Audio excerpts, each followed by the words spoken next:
आज मैं बेटा आपको यूपीएससी प्रीलिम्स के बारे में बताऊंगी।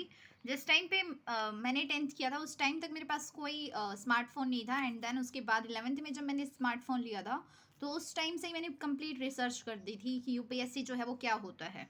बट मैंने उस टाइम पे मेडिकल एंड नॉन मेडिकल दोनों कंबाइंड स्ट्रीम लिया था। फिर उसके बाद मैंने after 12th graduation, post graduation and bachelor of education ये सब किया था।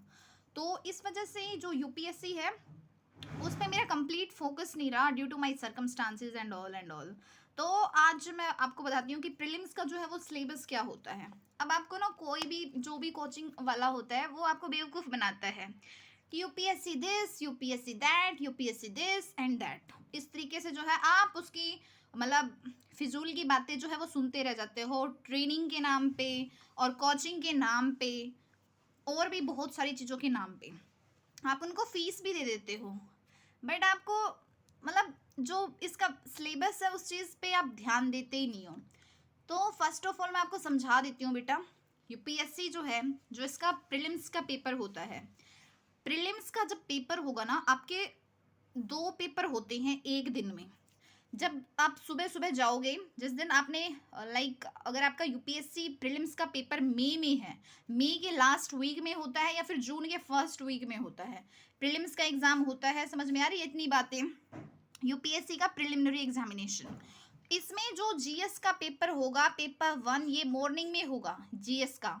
और जीएस बस नाम का जीएस नहीं है, ये ऐसा नहीं है कि आपने एक लूसेंट वाली बुक पढ़ ली, रट ली तो आपका जीएस का पेपर क्लियर हो जाएगा। बिल्कुल भी नहीं, ऐसा होगा नहीं। क्योंकि बेटा इसमें ध्यान से देखो, इसमें फर्स्ट लाइन क्या लिखी हुई है? Current events of national and international importance. इसका मतलब ये है कि द हिंदू न्यूज़पेपर या फिर आप जो है जो अभी इस टाइम पे जो है प्रेसिडेंट का, द्रौपदी मुर्मू का एक चैनल है, उस प्रेसिडेंट वाले चैनल को देखो कि करंट इवेंट्स ऑफ नेशनल क्या चल रहे हैं। उसके अलावा इंटरनेशनल इंपॉर्टेंस के लिए आप जो है वो पार्लियामेंट से रिलेटेड जो न्यूज़ चैनल है उसको भी फॉलो करो और द हिंदू न्यूज़पेपर भी पढ़ो।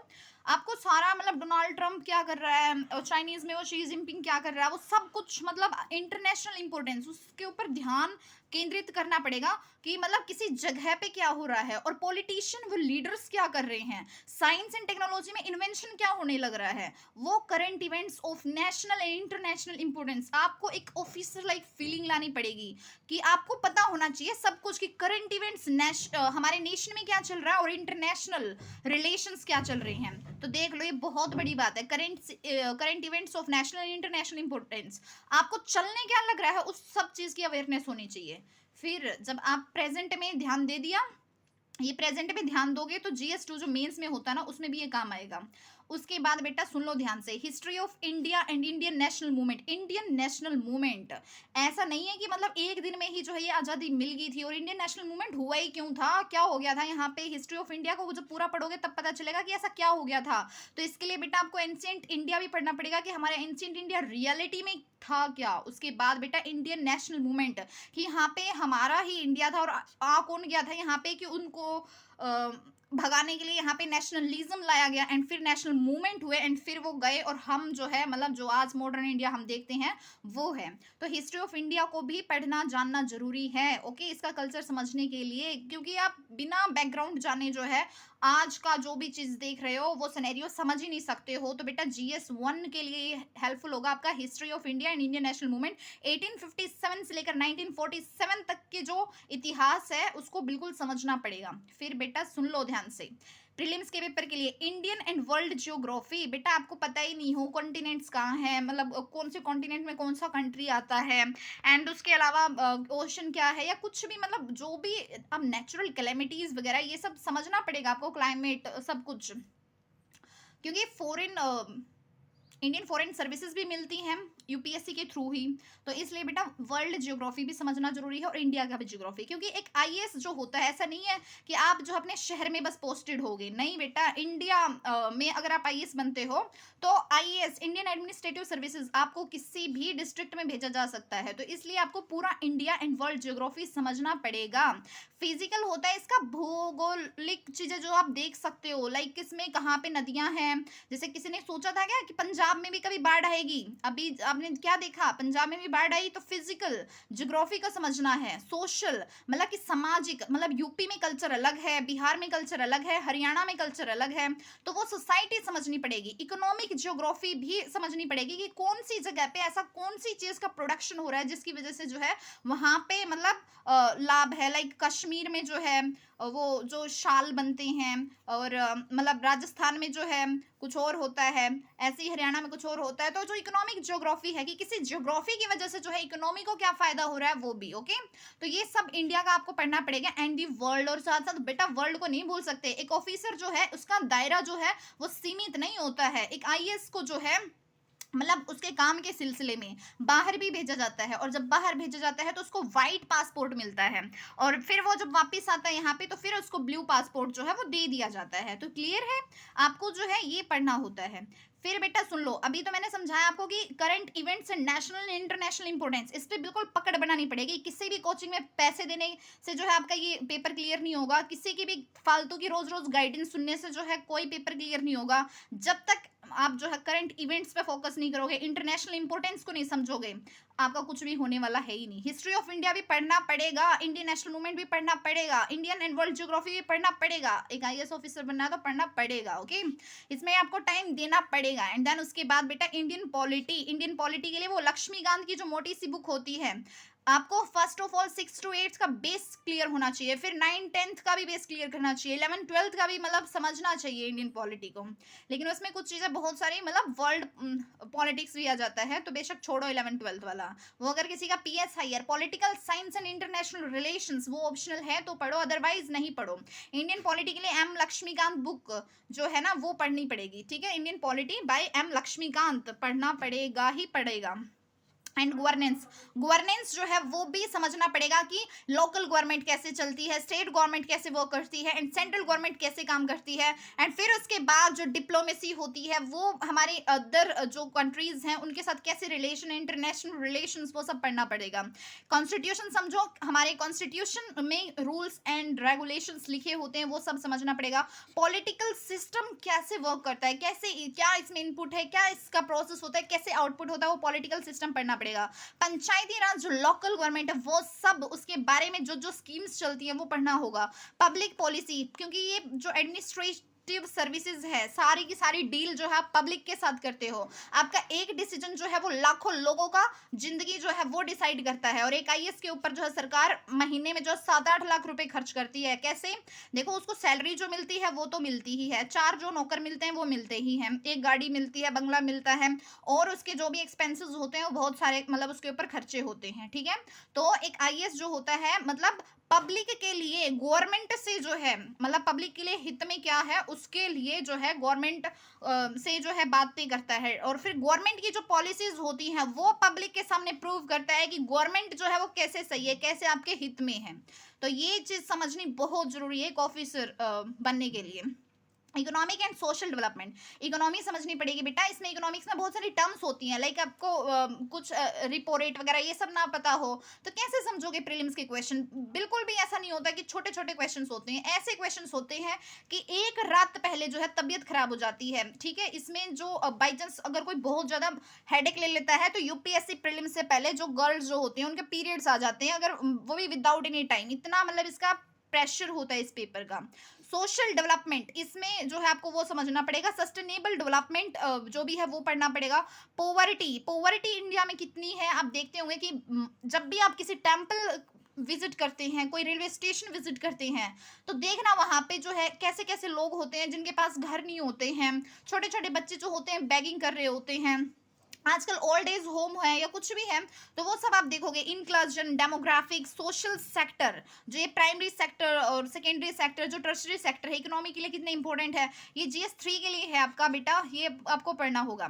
General issues on environment ecology, science and ecology, environment ecology, क्योंकि एनवायरमेंट ये समझना भी जरूरी है, सबसे इंपॉर्टेंट कंसर्न इसी के ऊपर है। Biodiversity and climate change that do not required subject specialization. एक ऑफिसर बनने के लिए आपको जो है पीएचडी नहीं करनी होती, इन सब की बस समझ जरूरी होती है, और वो समझ जो होती है वो बस माँ के पेट से नहीं आती, पढ़ने से आती है, ठीक है। और ये बहुत सारे एक्सपीरियंसेस से भी आती है। जनरल साइंस में बेटा फिजिक्स, केमिस्ट्री एंड बायोलॉजी, इनकी भी आपको बेसिक जो है बहुत सारे जो क्वेश्चंस होते हैं वो पता होने चाहिए। तो देखो आपका जो प्रीलिम्स का पेपर है वो क्लियर तब होगा जब आप यूपीएससी सीएससी मेंस के लिए बिल्कुल रेडी हो, आपका सिलेबस जो है बिल्कुल फुल रेडी है। क्यों? क्योंकि इसमें सिलेबस देखो बेटा, जीएस 1 का आ गया, जीएस 2 का आ गया, जीएस 3 का आ गया, जीएस 1, जीएस 2, जीएस 3, जब तीनों के ऊपर अच्छी कमांड्स होगी, जब बिल्कुल आपका वो स्ट्रॉन्ग होगा, उसकी कम से कम 4 बार रिवीजन हो गई होगी, तो जाके आपका प्रीलिम्स क्लियर होगा, अदरवाइज बिल्कुल भी नहीं होगा। तुक्का इसमें कुछ नहीं लगता, क्योंकि इसमें 4 ऑप्शन ऐसे होते हैं कि पढ़ा लिखा इंसान भी जो है वो कंफ्यूज हो जाता है, ये 4 ऑप्शन जो है इनमें से ठीक कौन सा है। तो जिसने नहीं पढ़ा रहा है तो उसका प्रीलिम्स क्लियर नहीं होता है, ठीक है। उसके बाद बेटा सुनो, मॉर्निंग में जैसे ये पेपर हो गया हमारा 200 मार्क्स का होता है, 100 क्वेश्चंस होते हैं जीएस के। इसमें स्कोर मतलब अच्छे लाने जरूरी होते हैं, बट उससे भी जो ज़्यादा जरूरी है वो ये है बेटा, सिविल सर्विसेज एप्टीट्यूड टेस्ट जो सी सेट का पेपर होता है, ये शाम को पेपर होता है आफ्टरनून में। जिस टाइम पे मेरा एग्जाम था तो जो लंच का टाइम था, क्योंकि आपको बेटा इस वहाँ पे कंडीशन में ना सर्वाइव करने की आदत होनी चाहिए, क्योंकि एग्जामिनेशन सेंटर के बाहर कोई खड़े होने की जगह नहीं होती। तो मई जून के मंथ में इतना गर्मी होता है, इतना पसीना आता है और इतनी तबीयत खराब हो जाती है कि जब आप सी सेट का पेपर देने जाते हो तो बिल्कुल माइंड हैंग हो जाता है, ठीक है। वहां पे जाके आप इतने भयंकर कॉम्प्रीहेंशन देखते हो। तो इसके लिए बेटा आपको इंग्लिश कंपलसरी जो है ना आपका कॉम्प्रीहेंशन, जिसका मीडियम जो है हिंदी है, उसको हिंदी में बहुत सारी कॉम्प्रीहेंशन पढ़ना चाहिए। कॉम्प्रीहेंशन वो आपका स्ट्रॉन्ग हो जाएगा अगर आप डेली न्यूज़पेपर रीडिंग आपकी हैबिट है तो। कॉम्प्रीहेंशन, ठीक है बेटा। और इसमें ना इतने कॉम्प्रीहेंशन इस बार के पेपर में जो है इतने भयंकर, इस टाइम पे फिर से मेरी तबीयत खराब हो गई थी, दोनों जो प्रीलिम्स के पेपर है उसमें मेरी तबीयत खराब हो गई थी। तो इसके लिए आपको जो है फिजिकली एंड मेंटली दोनों बहुत ही ज़्यादा स्ट्रॉन्ग होना चाहिए। एंड सिर्फ मेरी तबीयत खराब नहीं हुई थी, मेरे जो सीनियर्स थे उनकी भी हुई थी, समझ गए। तो इसमें बेटा अपना जो है पूरे साल आपने जो तैयारी कर रखी है वो तो स्ट्रॉन्ग रखना ही पड़ता है, साथ साथ जो अपनी हेल्थ का ध्यान एग्जाम के दिन भी रखना होता है, क्योंकि आप पता नहीं कहाँ कहाँ से ट्रैवल करके कौन से सेंटर पे जाते हो और कैसा क्या माहौल हो, कुछ नहीं आता पता।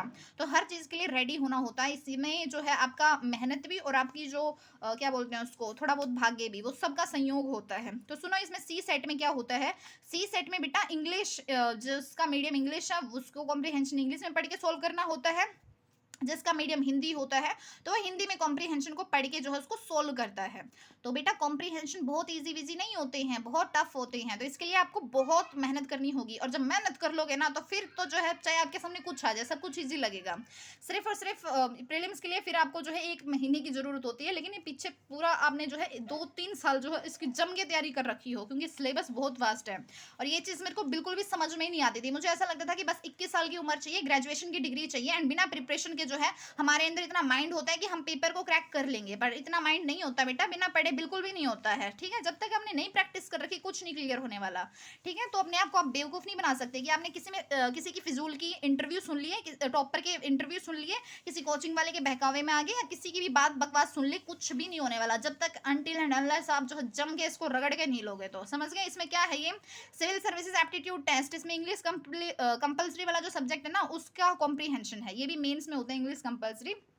तो कॉम्प्रीहेंशन जिसका मीडियम इंग्लिश है तो वो इसको समझे। एंड देन उसके बाद बेटा कॉम्प्रीहेंशन के ना, वैसे मैंने इतने सारे rules and regulations boarding schools में अपने छोटे छोटे बच्चों को समझाए थे कि कॉम्प्रीहेंशन का बेटा मतलब ये होता है कि आप जो है एक भयंकर सी सिचुएशन को कम टाइम में कैसे पढ़ के जो है सोल्व कर लेते हो, उसके आंसर्स जो है समझ लेते हो। और कॉम्प्रीहेंशन में जो है अपना फालतू दिमाग नहीं लगाना होता, जो उसमें लिखा होता है वही मतलब अंतिम सत्य है, कॉम्प्रीहेंशन के अकॉर्डिंग ही उसका आंसर देना चाहिए, ठीक है। और ये सब इसलिए होते हैं ताकि आपको चेक किया जा सके कहीं आप कंफ्यूज्ड पर्सनैलिटी तो नहीं हो। अगर बाई चांस आप एक ऑफिसर बन जाते हो और आपको निर्णय लेने की क्षमता नहीं है ना ढंग की, तो फिर आप बहुत लोगों का नुकसान कर दोगे, आपके अंदर वो क्वालिटीज़ वो स्किल्स है नहीं।